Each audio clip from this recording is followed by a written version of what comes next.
How do differentiated curriculum integrated with social emotional learning support students with learning differences and mental health challenges? It's a pretty good question, and my guest today has the answer. My guest today is Erika Sneath. She was a dedicated elementary classroom teacher for several years and saw herself continuing along that path until her passion for creating engaging curriculum led her to become the curriculum specialist and academic dean at Pacific Preparatory School. There, she works with families and teachers to support the individualized curriculum development process. And she is here to talk to us about personalized curriculum.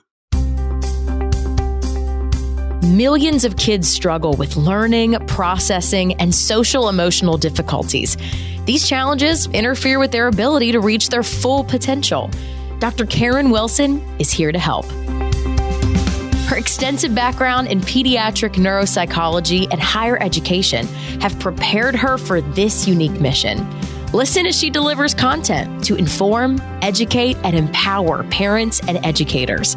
This will enable you to identify challenges that kids face and get them on the road to achieving their full potential. This is Diverse Thinking, Different Learning by Child Nexus. Erika, welcome to the podcast. Hi, thank you so much for having me. It's so good to be here. I'm so happy that you're here. I think we're both battling like either sore throats or coughs, but we are here and we're going to have a great conversation. I'm so excited. Yes, thanks for bearing with maybe a few extra sniffles and a little deeper voice with the congestion, but good to have something virtual where we can just connect. That is okay. We were talking before about when I read your introduction, your extensive teaching experience. And, I was thinking about you probably learned a lot of lessons along the way from teaching. And is there anything about those experiences that have really helped you better understand kids who think and learn differently? How about we start there? Yeah, absolutely. And I guess I'll just preface this by saying I never thought I'd be outside of the classroom. I was very classically trained. As a high schooler, knew I wanted to teach. I knew I wanted to dive into classroom teaching.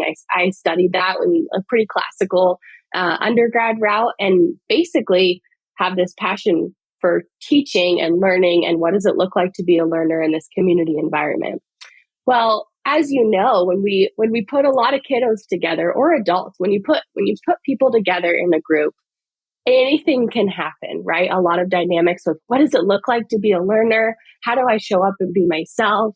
How do I learn to engage? How do I learn to ask for help? There's so many different things involved in what it looks like to be a student. And I would say what I found in that was just like a deep, deep love and passion for helping kiddos, but every student needs something different. And so unfortunately, as a classroom teacher, I had to sort of pick and choose. Okay, this student I'm going to check in on because I know they had a birthday party over the weekend that they were excited about. Or, this one's uncle was sick and they were really worried. And that was only 2 out of 28 students. And so unfortunately, I sort of felt this wait, I've wanted to connect and I've learned so much about you and I can't wait to support you. I don't have all the tools myself every day to guide you in the ways that I want to, if that makes sense. And so I think just one of the things that I learned, and as an adult, super humbling, kids have so much to teach us because most of the time they come as they are, they share what they're thinking and feeling, and they're just there in the moment, in the present time. And at least for myself, I am not in present time. I'm thinking ahead. I've got my to-do list. And so as a teacher, I was constantly reminded of what is it right now that they need? Oh, they're really frustrated post-recess because someone took the soccer ball. That's the end-all be-all for them right now. That moment matters so much. Whereas for you and I, we might say okay, let's move on from the soccer ball. They'll be able to play soccer tomorrow. No problem, right? But those are the moments that I really learned to myself, pause, reflect, support, and then also to give myself grace when I wasn't able to, like I said before, when I wasn't able to support them as deeply as I would have wanted to. And that's so important. That pause and reflection is such an important part of just connecting with kids, because we know from the research that kids learn better when they feel connected to educators, to fellow students, to their greater community. And oftentimes teachers just don't have the opportunity to connect with them in the way that they would like, because there are so many students with so many diverse needs. And it's not always easy to do that, even if you have the intention to make that important connection. Absolutely. And I'm kind of chuckling to myself because I'm nodding the whole time you're talking about that. I know our listeners are like, oh, you can't see you. You're spot on, right? That connection piece is everything. And I think about that for adults. If we show up to a meeting and we make some sort of connection to somebody, we're way more likely to take something away from that time together. Or think about an employee coming to a meeting with their manager. If there's no relationship there, the employee dynamic isn't as strong, or like, I'm not doing the work that I could be doing if I really felt supported. It's the exact same thing for our students. When there's the relationship, the learning soars because it's a safe, collaborative learning environment. Absolutely. And I can just see, with the examples that you gave, that children feel seen and heard, because the child who you remember had a birthday party this weekend, I can just see the eyes just widening. Like, you remembered, yes, it was my birthday. Let me tell you about it. Right. And it just enhances that connection. And so we know that connection is important. We know that social emotional, we're going to talk about that social emotional aspect of learning. But you are also passionate about ensuring that lessons are engaging, rigorous, and support the needs of all students. Why is that important to you as well? Yeah, I think those few words, like engaging, rigorous, and supportive. As a classroom teacher, I felt like I was typically picking one or the other as my key focus. And I say that humbly because I taught all subjects as a classroom elementary teacher, and I couldn't dive into all aspects of, let's say, social studies with every single student and exactly what they needed to make it engaging for them, rigorous, and supporting their needs. Now, most of the time, hopefully I did an okay job, right? But humbly, I'll say, like, I think most of the time I was picking and choosing with which one is most important. Am I going for rigor today, and why? Am I going for engagement? Am I going for that creativity piece? Am I going for, you're going to show up and you're going to feel really supported with your peers and with the learning, and you're going to love the book, or whatever it was, right? I think as I reflect on my time, both as a teacher and in what I do right now, essentially that's the foundation for learning. If we don't have the engagement, quite honestly, there's no learning. Think about an adult that's like, I'm going to pick up a new skill. If you don't have any sort of interest in what you're learning, if I say, I'm going to learn knitting, I don't know why. I have no idea why I'm going to. Nobody's going to help me with it. Chances are knitting is probably going to fall on the back burner, and I'm not going to continue with it. But if I have interest in something, if I'm motivated by something, if I have that like spark of creativity myself, I'm way more likely to keep going with it. Same thing for our students, right? That's just learning, that engagement piece.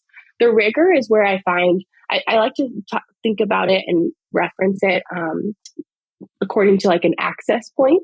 So if you think about like what is appropriate to each student's access point, where are they accessing the learning?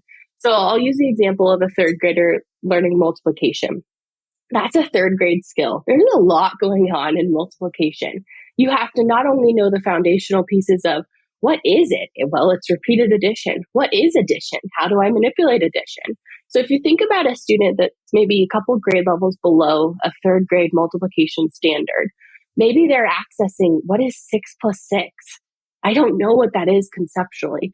That's their access point to the standard. They need to first learn what 6 plus 6 is. They're building it with manipulatives. They're using those blocks. They're using those tools. They're talking about it in multiple ways. Okay, I have 6 tomatoes and you're bringing 6 cucumbers to our vegetable garden, and now we have 12. Like, they need to understand that conceptually before they build the array of 6 times 2, right? And so that's their access point.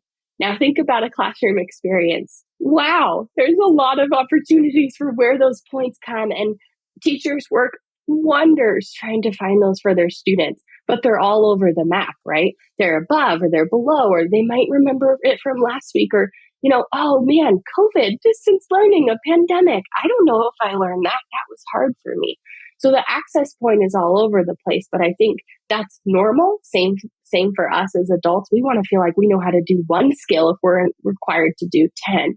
And so the rigor for me is important in thinking about that access point. Where do they start with the learning? And then where can I build that up for them? So it's rigorous, but it also is supportive, which leads me to my last point.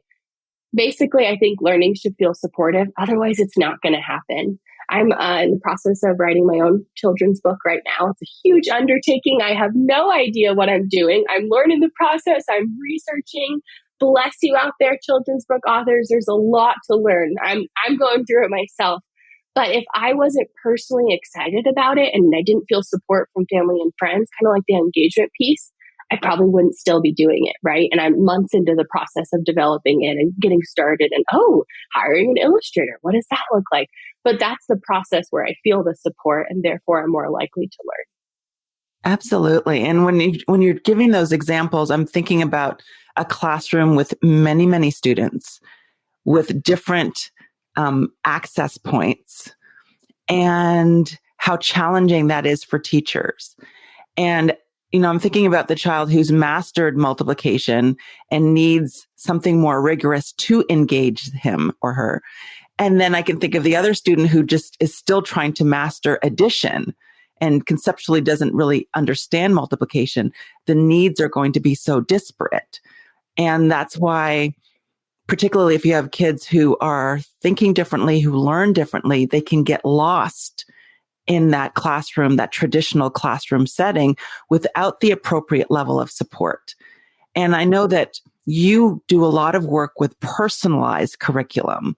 And I would love for you to talk about that because I think it's a good kind of segue into that piece because again, you have these different students with different needs and some students being in that traditional classroom is not optimal and they fall further and further behind and it impacts their social and emotional well-being because they are so far behind and because they learn differently than their peers and they learn differently.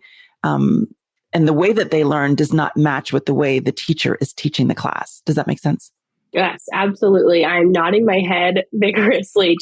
I think about a student, I'll refer to him as student A, and he was the classic, I know multiplication, Mrs. Sneath. I don't know what we're doing here. I need to move on. And I did my best. I tried every day to kind of spark some creativity and project-based learning and go to the next standard and learn and engage and make it meaningful to him. And he was leaps and bounds faster than everything that I prepared for him. And I learned the hard way, when he's done with whatever I have planned, even though it is rigorous for him, that leads to a behavior problem or concern. Of course, he's bored. Of course, he doesn't know what to do. And so I started to see more and more small moments, off task, talking to a neighbor, bothering. Then it started with throwing a pencil, getting up, wandering the room. And when I was chatting with his mom about it, I said, I think he's just bored. And that's on me. I will do my part. I'm not saying, hey, help him learn how to stop throwing pencils. It really was okay, but thinking back to that rigor, it wasn't there. So the engagement wasn't there and I wasn't supporting him enough.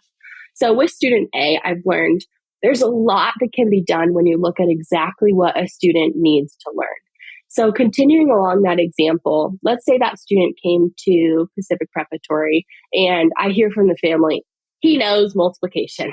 We have been there, done that. So I jot that note down and I'm like, great, no problem. As a third grader, you've mastered it.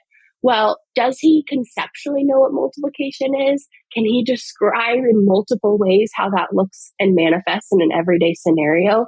Can he teach it to me? That would be my first checkpoint. Because multiplication is more than just 9 times 3 and I know all my facts and I'm fluent in it. You have to understand the conceptual understanding portion of it. So with that said, let's say he's able to do all those checkpoints. We move him right along and we customize exactly what he needs.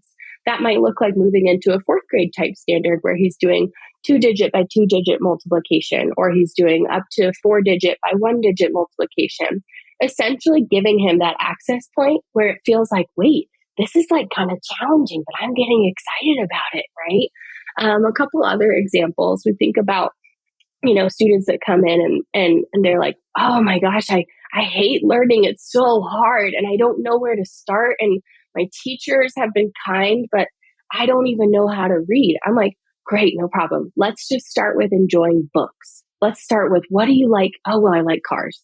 Did you know there are books about cars? Did you know that books can be looking at the images? Like, it doesn't have to look like what a traditional type, well, we need to read and we're doing sight words and we're doing fluency. And I say that I'm a teacher. I know what it's like to have your standards and to have this is the expectation. So what it looks like at our school is it looks like looking at those standards, looking at exactly what's needed to be, let's say, a 10th grader doing history. Well, what are the standards and where is the access point to learning? Where is one level above that so we can continuously challenge them? And where are we going to go once they meet that? How are we going to spark that engagement? How are we going to ignite that creativity and get them to where they want to be, to where hopefully learning is semi-fun, right? Mm-hmm. Absolutely. Absolutely. And, you referenced Pacific Preparatory, and I'd love for you to kind of describe what that looks like for a student, like a personalized curriculum, because it's more than just, the one math class or the one, reading or language arts class. So do you design the entire child's day based on their ability level in each of the individual subjects? Like, what does that look like as a personalized curriculum? Yes, great question. And we get this question all the time because I think oftentimes, especially with my role, they're like, okay, you're a curriculum specialist. Are we just doing like arts and games and fun? Because like I've got big goals for my child and they want to go to an Ivy League school, or, we want to make sure the rigor is strong. So essentially what we do is we support all students K through 12 in all subjects, including electives. Now, what that looks like is that access point. So we get a feel for what has or hasn't worked for the student in the past. Okay, this portion is hard, let's say executive functioning, but they're really strong at, let's say, ELA. They can read and write, they're really strong, but the executive functioning piece needs some work. Well, that's what we would focus on with ELA supports.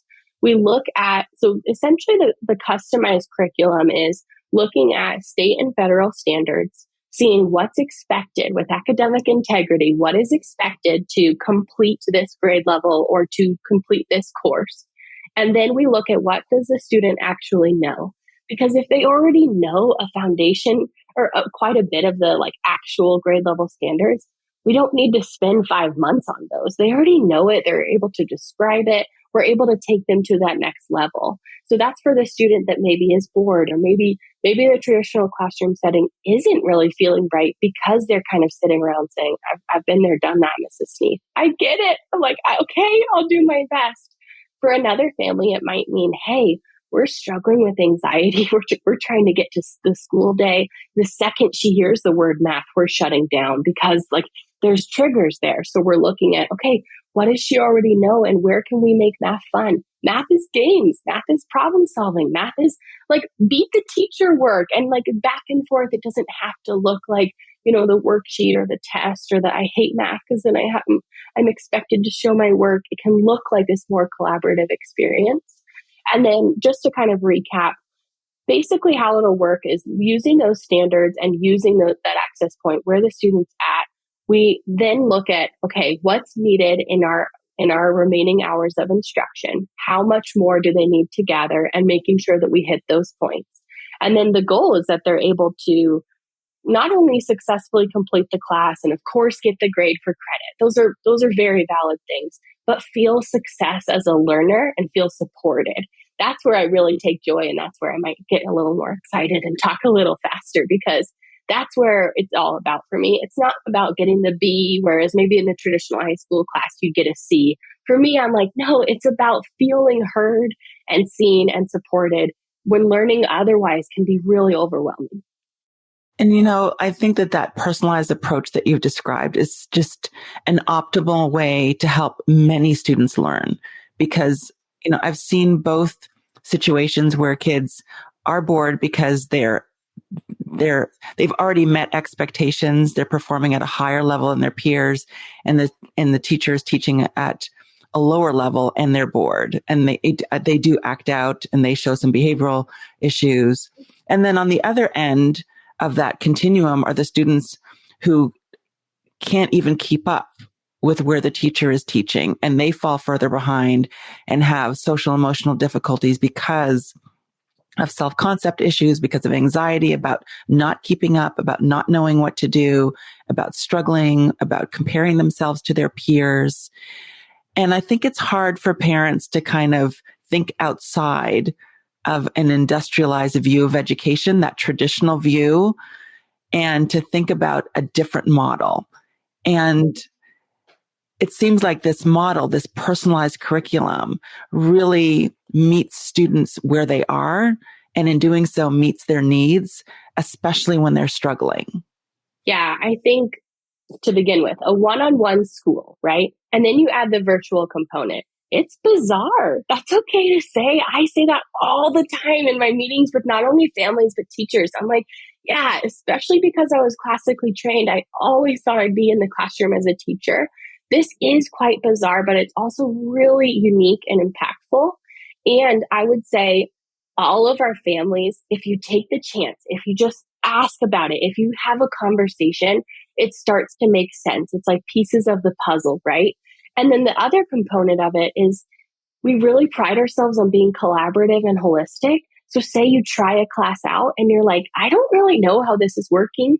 Call me. Let's chat. Let's brainstorm. I like to tell our families that we will take the weight of the academics off your shoulders. So you don't have to stress about that particular class academically, but we will partner with you in thinking about how it can best support your child, because there's a difference there, right? We'll support you with academics, we'll support your child, but you get to weigh in on what is best for them. You're on the other end of the screen potentially hearing, oh, I logged off today and today's session was so fun. I'm like, yes. Or maybe it looks like, oh, that was hard today. We welcome that feedback because it's so unique and it's so different, this one-on-one thing. I totally hear where families are coming from. If they're like, how is that going to work? And I have conversations all the time with Erika. How is that going to work? How are you going to engage my child? If you think about the student, we have one family right now who they basically came to us and said, I don't know if this is going to work. I'm nervous about virtual learning, but right now we just can't do the group sessions. They have 3 different kiddos, all of whom have severe learning differences, and language processing disorder, autism, lots of different things that impact their day-to-day as a family. And then you add the learning on top of it. And their mom came to me and said, I am so burnt out. Like, I don't know how to help these teachers anymore understanding my kids. And so I said, I got it. Let me support you. Let's try it. And then after week 1, let's connect on how it felt to you. Well, what was really nice about the one-on-one is the teacher is able to completely customize to that access point. So that her kids each individually had different sessions. They all loved their first week because they felt supported. They were like, wait, this is fun. I know what to do. One of her kids doesn't express himself with words. He uses sounds, and he, in a typical environment, would be left behind, right? Because his processing is a little slower than his peers. But in the one-on-one, he responds with digital tools. He responds with actions. He responds with pointing to physical materials. They have lovely, beautiful Montessori type hands-on resources that they're using. He's a kindergartner for letters and numbers, and the learning is coming to life because he's able to respond at a pace that works for him. Mm-hmm. And I think that pacing is so important because many students that I work with can do the work, but they need a slower pace. They need the information to be broken up into smaller chunks. They work more slowly than their peers. They need more repetition in order to learn the material. And they may need more visual supports in order to learn the material.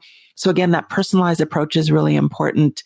And so when you're talking about a personalized approach that's delivered remotely, how do you integrate social emotional learning to support students with learning differences? Yeah, absolutely. And just to sort of reference that pace, I often think about adults and joking, like, say we were having this conversation, Karen, and I wasn't responding, you'd probably repeat your question. Right. Hey, how's the connection going? There would be those checkpoints. Like, it would be a more familiar, I'm happy to help you, right? That's exactly what it looks like in our settings.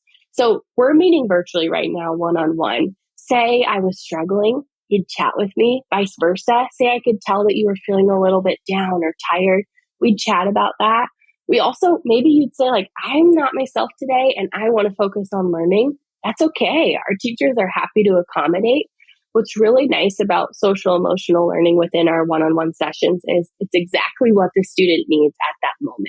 So one of our fourth graders came to us and the family said, she's really strong with academics, growth mindset and confidence and kindness are her biggest areas of growth. And they were like, we have a really rigorous course coming up for her, essentially like a different school. And they said, I don't want her to think I'm so strong with academics. So growth mindset and confidence doesn't really have to be there. And therefore, how I treat my peers is still important, even though academics is so natural for her. So that's a lot of what the sessions look like is, I know that you know this work. How are you going to convince me? How are you going to support me? How would you teach me? Also working on growth mindset activities with how to build your brain. Your brain is constantly learning. Your brain wants to learn. It's also natural to make mistakes. Just because we make a mistake or maybe your peer makes a mistake doesn't mean we treat them any differently because that's part of learning. It also looks like our teachers putting themselves in areas where the student can understand them as humans. So the teacher's saying, over the weekend, I was really frustrated because I was working out in my garden and a lot of the weeds came back. And I'm super frustrated because I just was weeding last week. And then they came back and they show a picture of it and they talk about like, well, I forgot to put the natural spray down where then it would be preventative. And now I'm doing extra work. That's okay. I'm an adult. I made a mistake. And then it's sort of inviting the student to share an example or two of their own. But all of that, circling back to what we talked about at the beginning, all of that comes when the environment feels safe and supportive and collaborative. You can't have a social emotional type conversation if you don't feel held, just like an adult talking to a friend. If I don't trust the friend and I don't feel like they're really going to be there for them, how likely am I to go into my deep, dark feelings, right? I really need that care and that empathy. So in terms of social emotional learning within our sessions, it looks like what the student needs. If they need to work on perseverance, that's what they talk about. If they need to work on just like, hey, I'm struggling with my brother drives me crazy. Yeah, let's chat about that. That's normal. I mean, just like normalizing the experience. It could also look like some of the more heavier, quote unquote, heavier topics such as anxiety, depression, suicidal ideation, like essentially come as you are. Let's talk about it and let's build a collaborative academic environment that makes you feel heard and seen exactly as you're feeling in the moment. And that is so important, that collaborative aspect, because there are diverse needs for many of these students. And I can see that getting that information from the student, in one of their academic sessions will be important to share with parents so that if a child needs that additional support because of depression or anxiety, that they will get that support. And, having that relationship with an educator who is tuned into their needs, not only their learning needs, but their mental health needs is so important. And I think it gives teachers an opportunity when they're working in that one-on-one environment to really pay attention to those things where in a class of 28, they may not notice as much.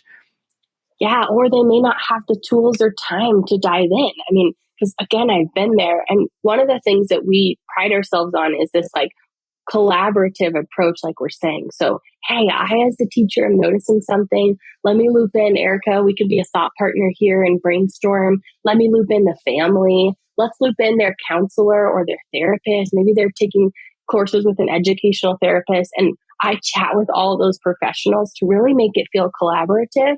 Because while we can weigh in and support a student with, like you're saying, those mental health challenges, I'm not going to promise that our teachers will be the end all be all for what's going to really holistically support them. But what I can do is partner with those professionals who are certainly qualified and trained to have those conversations. And I can partner with them and say, hey, What coping mechanisms are you chatting with the student about in your sessions?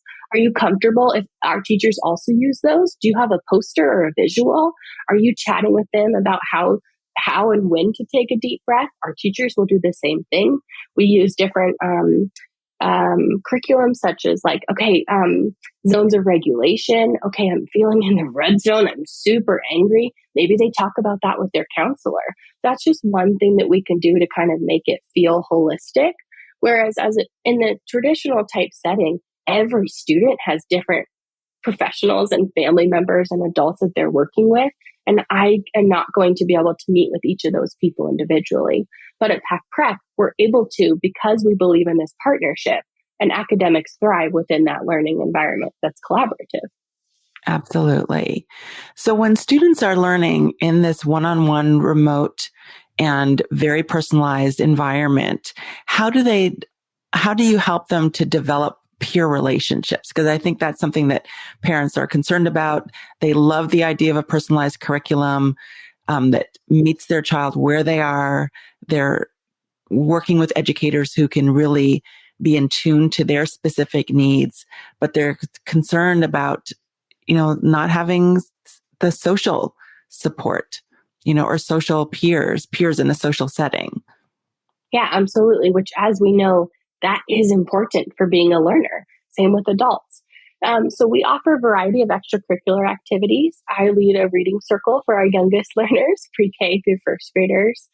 Basically just a time to come together, read books, do some songs and play. And you would be surprised how these little learners over Zoom are so excited to chat with each other. I mean, there are moments where I just mute myself and I'm like, this is so sweet. Like, you might as well be in the same room chatting because this is what's normal, and we've created this safe space. We also have different events such as paint night and book clubs for students to get together and dive into academics together.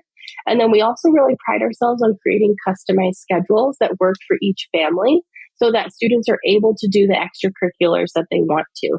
Okay, they're really into speech. Speech is every day at 2 p.m. at this super cool club. Great. We'll make sure classes end by 1 p.m. so they have a break and drive time to get there. No problem. Whereas maybe a traditional school setting, it's like 9 to 3. Okay, we wouldn't be able to do that awesome speech course or class, right? But we're happy to accommodate so that they can get there. It's also tough in the pandemic world where things are sort of shifting and things are getting more open and families are negotiating that. So we're happy to create some customized opportunities, but we really want our students to engage in extracurriculars that meet their needs. So they're getting that peer interaction through their interests, through their own goals. We have a professional surfer right now that surfs in the morning and then takes classes in the afternoon. And he's an elementary schooler. And I'm just like, what? Like, that would never happen in my thinking about the traditional school environment. Like, he wouldn't be able to surf and be with his peers and learn about that. But because our school can be flexible, he's able to do that, if that makes sense.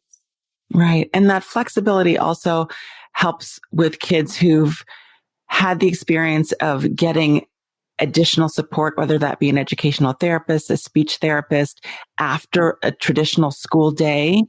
Well, if you are flexible, if you have a curriculum that is flexible and you can integrate that support into their school day, then after school, they can really participate in those extracurricular activities. And that's where they can get that social network of peers, whether that's absolutely an art class that meets every day after school or a sports team that has practice every day. And that's where they can build their in-person community. Yeah, absolutely. We actually have a family that just joined recently that said twice a week from 10 to 11 a.m., we have this appointment. It's not going to change. What can we do? And our admissions manager, Molly, she said, great, I wrote that down. We'll build the schedule around it. And the family was like, wait, what? Because they were expecting either a morning block or an afternoon block or do we have to pick and choose? And we just said great, do you need drive time or do you need buffer or what does that look like? All of our classes are live with the teacher, right? But we can also customize the schedule so that those key appointments, whether it's medical or even just like you said, meeting with a professional or extracurriculars, those are important to each family. And therefore we want to honor that when creating the customized schedule. That is so wonderful. Erika, this is going to be information that's going to help a lot of families as they're now discussing options for schools, because I've heard from a lot of parents, they're having those conversations about, things may not have worked out this academic year, or their kids are transitioning to middle school or elementary school or high school, and they're trying to think about what would be best for my child, for my teen. And this gives them another option and something to consider. Where can people connect with you and find out more about this approach to learning? Yeah, absolutely. So check out our website, pacificpreparatory.com.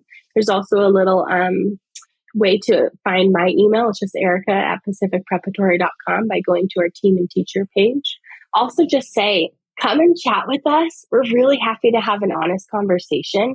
And say you tell us a little bit about your story and what you're looking for. We'll tell you if we're able to make that happen within your time frame and your needs. Or we'll also tell you, hey, no, I think this would be another good fit. We're super honest about that because we want it to feel holistic and we want it to work for your family. So give us a call. We're happy to weigh in. There's a lot of information about our curriculum and extracurriculars, events. What does it mean to be a one-on-one school? Feel free to check out some information on our website, like I said, and then reach out with any questions. We're here for you. Wonderful. Thank you so much for being here, Erika. Thanks, Karen. I really appreciate it. I'm so glad that Erika came on the podcast to tell us about another educational option for kids who think and learn differently. Make sure you go to childnexus.com to check out all the resources that we have, including how to connect with providers and schools that serve kids who think and learn differently. Thanks so much for listening. Thanks for listening to Diverse Thinking, Different Learning by Child Nexus. For more resources, visit us online at childnexus.com.